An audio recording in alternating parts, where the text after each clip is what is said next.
નમસ્કાર મિત્રો, આપણે જે પ્રમાણે વરસાદનો રાઉન્ડ જોયો તે મુજબ ભાદરવો ભરપૂર રહ્યો। આપણા વડવાઓ કહી ગયા છે કે ભાદરવો ભરપૂર હોય છે અને આપણે જોયું કે ગુજરાતના જિલ્લાઓમાં ભરપૂર વરસાદ પડ્યો છે। અને બીજી બાજુ હવામાન વિભાગે જણાવ્યું છે કે ચોમાસાની વિદાયની શરૂઆત થઈ ગઈ છે। હવામાન વિભાગ મુજબ ગુજરાતમાં છેલ્લો વરસાદી રાઉન્ડ હતો અને હવામાન વિભાગની જાણકારી મુજબ ગુજરાતમાં હવે આટલો ભારે કે અતિભારે વરસાદ પડવાની કોઈ સંભાવના નથી, પણ આજથી ગુજરાતમાં વરસાદનું જોર ઘટશે।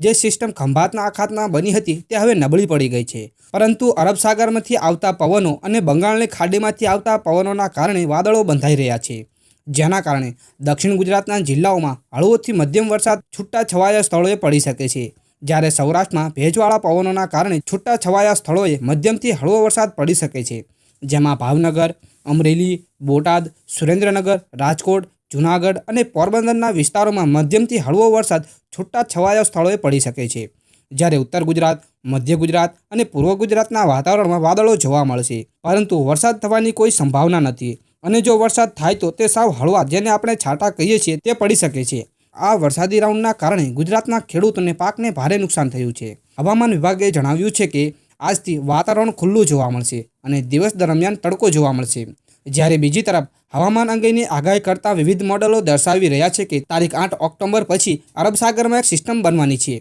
અને મોડેલો એ પણ દર્શાવી રહ્યા છે કે આ સિસ્ટમ ગુજરાત તરફ તો નહીં આવે, પણ આ સિસ્ટમ ઓમાન દેશ તરફ ફંટાઈ જશે, પરંતુ આ સિસ્ટમની અસર ગુજરાત પર થશે। પણ હવામાનની આગાહી 4 થી 5 દિવસના અંતરાલની સાચી જ પડતી હોય છે। અઠવાડિયા કે તેથી વધુ દિવસની આગાહીમાં ફેરફાર થતો હોય છે, એટલે જ્યારે આ સિસ્ટમ બનશે અને તે કઈ તરફ આગળ વધશે તેના પરથી નક્કી થશે કે તે ગુજરાતને કેટલી અસર કરશે। આજના વિડીયોમાં બસ આટલું જ। આવતા વિડીયોમાં ગુજરાતમાં નવરાત્રી દરમિયાન કેવો વરસાદ થશે તે અંગેની ચર્ચા આપણે વિડીયોમાં કરીશું, જેથી દરેક મિત્રોને વિનંતી છે કે જે પણ મિત્રોએ અમારી યુટ્યુબ ચેનલને સબસ્ક્રાઇબ નથી કરી તેઓએ અમારી યુટ્યુબ ચેનલને સબસ્ક્રાઇબ કરી વિડીયોને લાઇક આપી દેવી।